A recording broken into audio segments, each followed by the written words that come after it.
Hi guys, this is Natasha, aka Natty Willie from the Nerd Element. I'm here with Jeff King at Baltimore Comic Con. Hey, Baltimore Comic Con. How's your experience been so far this weekend? It's a great show. I've never done Baltimore before, but I love it here. It's all about comics. So, how did you get into writing comics and then eventually into TV? I started as a TV writer. That was where everything began for me. I started writing on a TV show called Due South. A creator named Paul Haggis gave me a break, and I pitched him a story, and he said, let's write that together.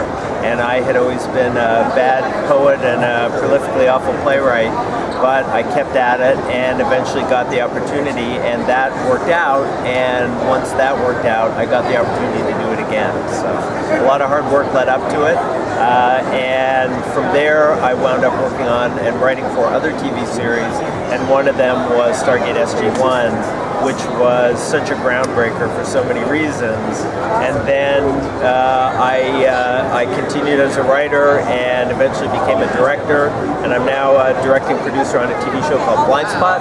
Premieres September 14th on NBC at 10 o'clock.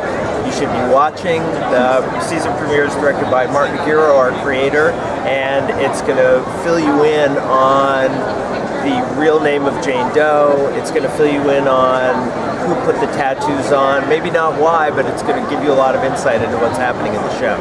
Now, working behind the scenes on the show, how many episodes did you work on last season? Last season, I came onto the show in the final third of the season. So I directed an episode, produced the rest of them, and now I'm back as the producing director, so I'll direct 3 or 4, and I do some of the action units, and do some of the pickups, and mostly what I do is produce the other episodes, and the work of the directors, the look of the show, work with the writers, work with the actors. So, how does it work? I'm gonna delete that. So, on Blindspot, how did you like the character development in the first season? How did I like it? I loved it, or I wouldn't have come onto the show. I feel it's a fascinating problem for Jane to be such a fish out of water and yet have other people know or believe that they know who she is, make judgments about her, and as she learns more and more about herself, she realizes she may not like or even know who she really was in the first place. In the middle of the season, she gets an amazing message that appears to be from her, a previous version of herself, saying that this was actually her plan from the beginning. Yeah, I was like, wow.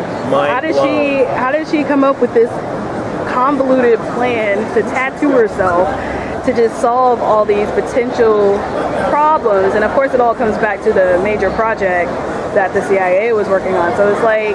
So we're going to find out a little bit more about those files, the Orion file. We're going to find out about the 3 files that were on the hard drive that Mayfair left them at the end of season 1. And we're also going to find out a lot more about the group or the people or the person who is behind putting the tattoos on her in the first place. And spoiler alert, Jane wasn't alone. Ooh, well, I mean, she already had that guy that was helping her out in the first season, so yeah, that'll be interesting. Who knows what alone means? And exactly. Now, you've also written some comics. Now, what was the first comic that you wrote? The first comic I wrote was Convergence. It was a 9-issue miniseries for DC Comics. It came out about a year and a half ago, 2 years ago, and it was an opportunity for me to write a comic for the first time, and it was a huge event. I got to work with tons of amazing creators, editors, and other writers, people like Dan Jurgens, people like Ethan Van Sciver. They worked with me on the 0 issue, which was the first issue, and it was a fantastic story that was the seed that was planted leading to Rebirth. And so for me, seeing the big picture and the big arc was a wonderful thing back then, and it's really starting to bear fruit now, so it's exciting.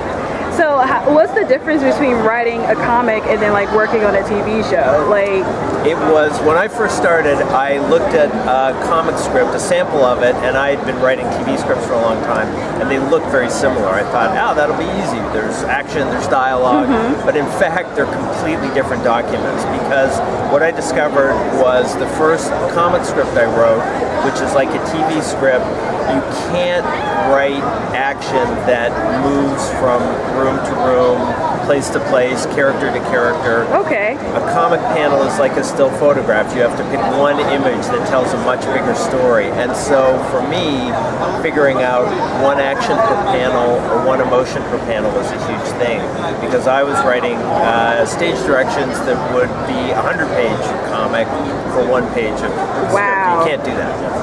All sorts of small and large things like that were subtle differences, but they're also big differences. And I, over the process of writing Convergence and then writing Telos and writing, I just finished a story for Guardians of the Galaxy for Marvel.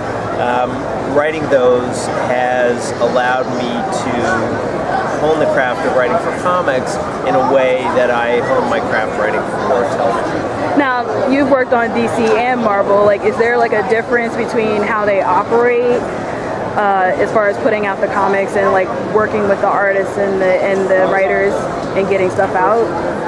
Yes, but I feel like it's not even between the two companies. Every comic is different. Every editor to writer relationship, every artist to writer relationship is different. So they're all different. But when you work for a big company, the professionalism and the expectation of professionalism is pretty high, and that's something that I'm used to in television as well.